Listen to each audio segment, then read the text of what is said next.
You're listening to the Resilient Masculinity Podcast. My name is William Betzelberger, and as we continue on in Season 2, talking about safety, stability, and service, how as men we are called to provide safety, stability, and service to ourselves, our families, our churches, our businesses, our communities. Today, we are going to talk about weapon systems. That falls under the safety aspect of masculinity, of being a strong, resilient, masculine man. We have previously gone over emergency first aid, we've gone through home security systems, we've gone through physical strength and safety, and today we're going to talk about weapon systems. Gentlemen, let's not kid ourselves. There are evil, dangerous men out there who are willing and able to hurt you, to kill you, who would love nothing more than to hurt those in your family, who will assault your wife and daughters, and who will kill your sons. That is reality. That is the fallen, messed up, broken world we live in. It's your job to keep that away from your family. It is your job, husband, to keep your wife safe. It is your job, father, to ensure that your daughters are safe. And it is your job, fathers, to raise your sons in a way and to teach them to be warriors against that evil. You cannot do that in the 21st century without some form of a weapon system. Many people feel uncomfortable with weapons. Many people don't actually know how to effectively handle weapons that they do own. Okay, here in America, we do have the Second Amendment. That is the right to keep and bear arms, and it shall not be infringed. Hurrah for that. I can get behind that. Let's do it. Arm yourself. Don't just own a gun, though. Know how to use it. Because at the end of the day, your shot placement may end up being what keeps you and your family alive, or you may end up on the front page of the obituary section. Again, let's not kid ourselves. There's evil men out there. If you think they're all just like non-smart people, you're wrong. There are people who are highly calculated, would love nothing more than to find a normal, everyday person who does not know how to handle themselves and how to handle a weapon. Take them out, take their family out, and do what they will. So, by no means am I an expert shot. I'm not. I am held to a certain standard, though. I am a police officer, and as such, I do have qualifications I have to meet every, I believe it's quarterly or yearly, I don't remember. The security company I used to work for, we used to do an annual qualification. I believe for this department, for this police department, I have to do quarterly qualifications on both my service handgun, my service pistol, and my rifle, both. And I'm held to that standard, right? If I fail that standard, I can't arm up. If I fail to meet that standard, I have to retrain. If I fail to meet a certain standard to ensure that my shots in the heat of the moment, in the heat of a gunfight, where I need to draw my weapon to protect myself, my fellow officers, the community that I'm protecting, and the property, if I cannot ensure good shot placement, if I cannot ensure justifiable action, it's my job, not only my job, but my life on the line, and everyone else's. That's a big responsibility, and not one that should be taken lightly now, especially by myself and fellow officers. But that should be your mentality as well. I had that mentality before I became a law enforcement officer. I had that mentality just as a normal, run-of-the-mill guy. I still am a normal run-of-the-mill guy, but you understand what I'm saying. I have that same mentality when I'm out with my wife. And we're just walking the store. I'm still aware of my gun. I'm still aware of what I carry, how I carry it, who may or may not be carrying. I can pick out certain people who do carry. Sometimes it's really easy, especially if they're open carrying, that's really easy to tell. Even some people who try to conceal carry, hate to break it to you, we don't always conceal the best. And then there's people that I just can tell by the way they act. Again, be aware of who you are, train, and do well. Get better at training. Get better at your shots. If you know that you're consistently pulling low and to the left, readjust your grip. Stop jerking your trigger. Breathe. Learn your fundamentals again. Take some time to talk to an instructor. Talk to range masters. Take a course. Warrior Poet Society has great pistol and rifle courses. I've never been, but I've supported them for years now. I think John Lovell and Warrior Poet Society is a great resource for that. But know how you shoot, and learn to get better. Learn to do better. Learn to want to do better. So let's actually get into the weapon systems themselves, and we'll go from there. So first things first, handguns. I'm not going to get into the whole revolver versus semi-auto debate. I have both. I've carried both. Due to my job, I do carry a semi-auto 9mm for my work. That's my service pistol. I rock a M18 for my service pistol, which the civilian version is a SIG P320. It's got its ups, it's got its downs. Personally, my everyday carry is a SIG P365, chambered again in 9mm. It's a fabulous little gun. It hides mainly, almost completely behind my hand. Great compact, great for concealing, still good for open carry. It's just a reliable gun, and I've enjoyed using SIG. My brother carries Glock. He's had SIGs, he has Glocks, he does Glock more than SIG. I have friends who swear up and down by Glock. I have friends who swear up and down by Kimber even. I mean, it's up to you. I'm not here to sell one brand or the other. But know how many shots you have. Don't count your rounds when you shoot, but do know how many rounds you carry. And I carry a 12 round and additionals. So I know my first magazine is a 12 round. Cool. Good to know. Again, know your shot placement. Know where you're aiming. Aim center mass. Aim, for the chest and lower, and their stomach. Like, know where you're aiming and be good at how you shoot. For those who like revolvers, one of my favorites is my handgun, which is a Ruger Security 6. It's an old deputy's service weapon from the 70s. Great gun. It's a 357 mag. Solid. That'll take down something. Again, just know what you carry. Be proficient at it. Teach your loved ones to carry.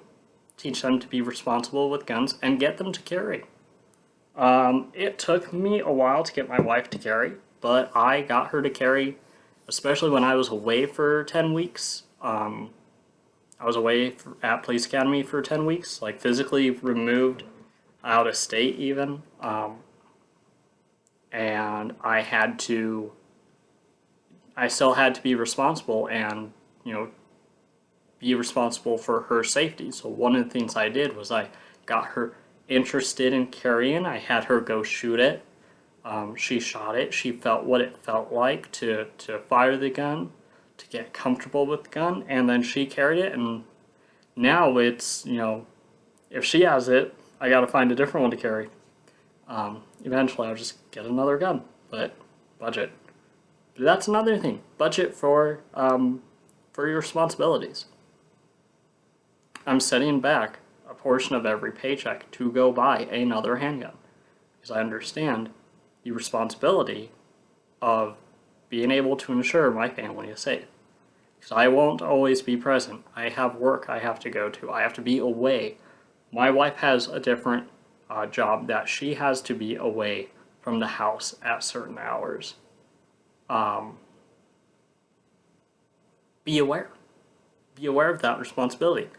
Once, Lord willing, your kids, grow up to have a passion for, especially your young men, your boys,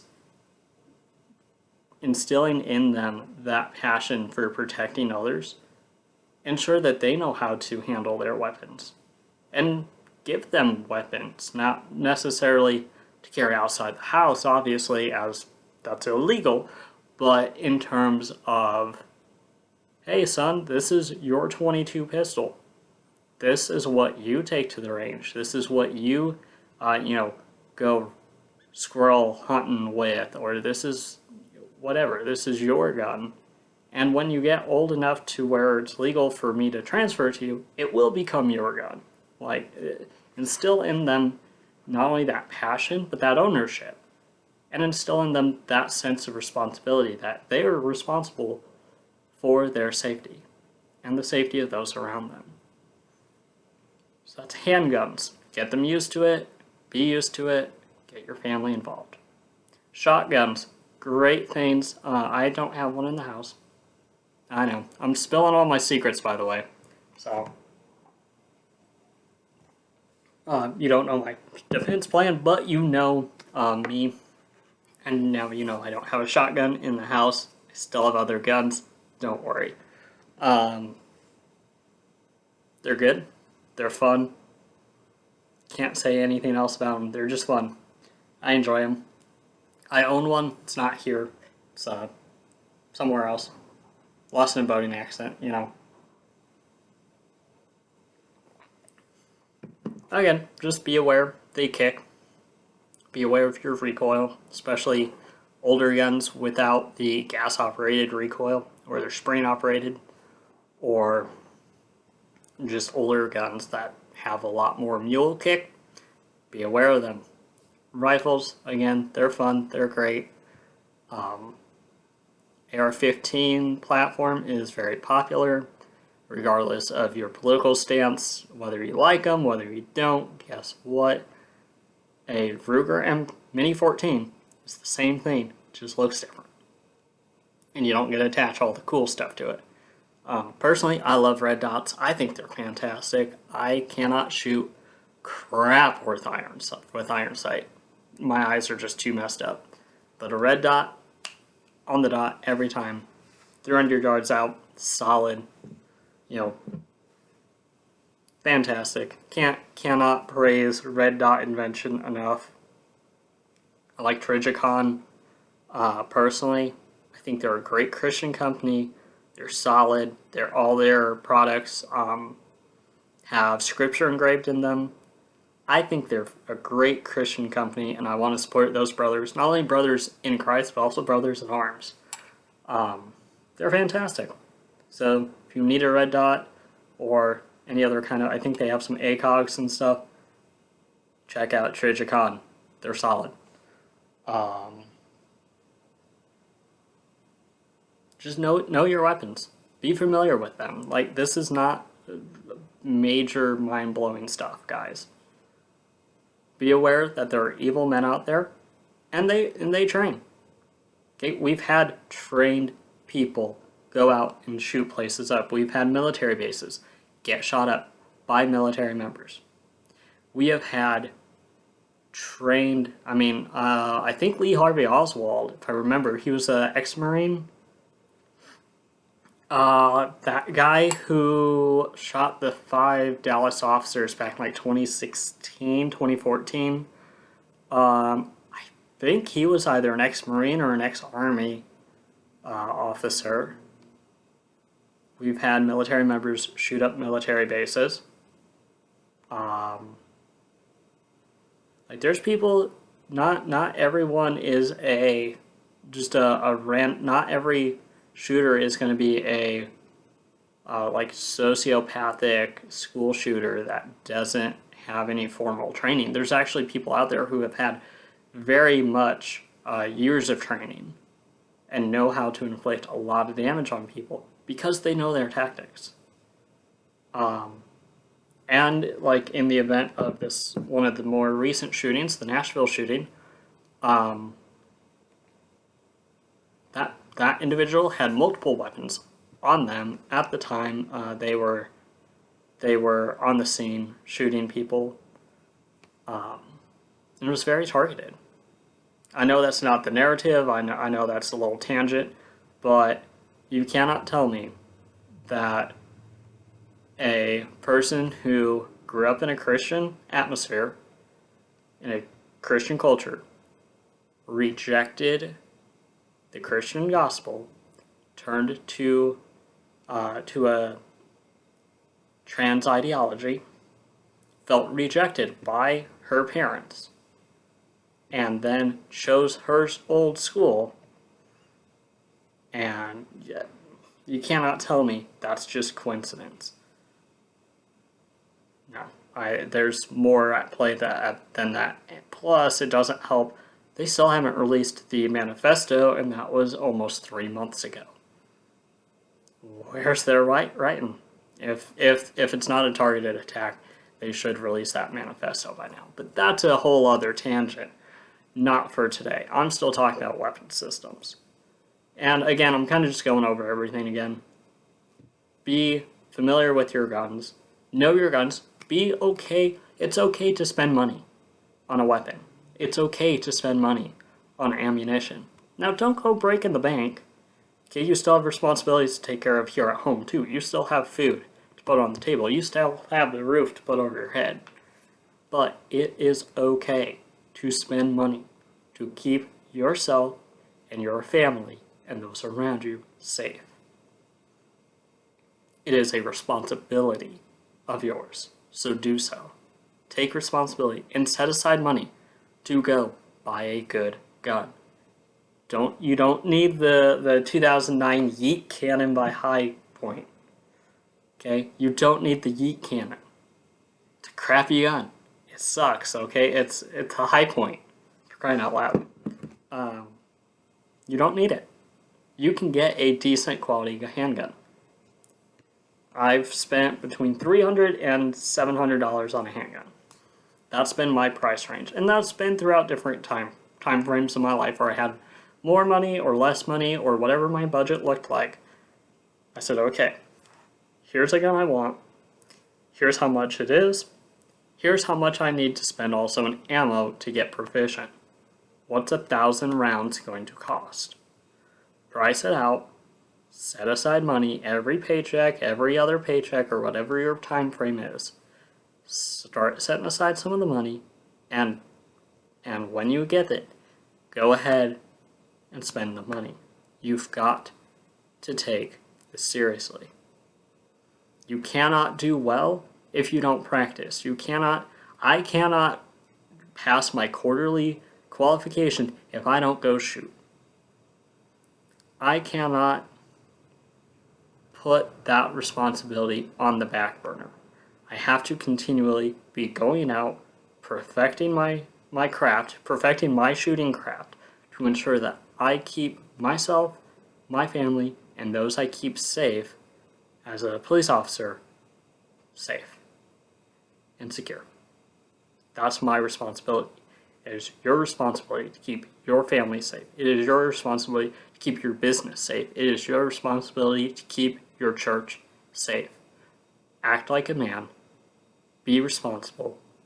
Take that responsibility not lightly. Don't dread it. Don't dread it. Don't bemoan the fact that, oh, we got to do this and we got to do. No, look at the problem. Say, look, we live in a dark world. We live in a fallen world. Here's what we're going to do. We're going to get a 6-man security team at our church. We're going to train every month. This is where we're going to go shoot. These are who we're going to follow as instructors. Set up a plan and go with it. Be a man. Do the same for your house. Be like, hey, okay, if someone was to walk in the door, what would you do?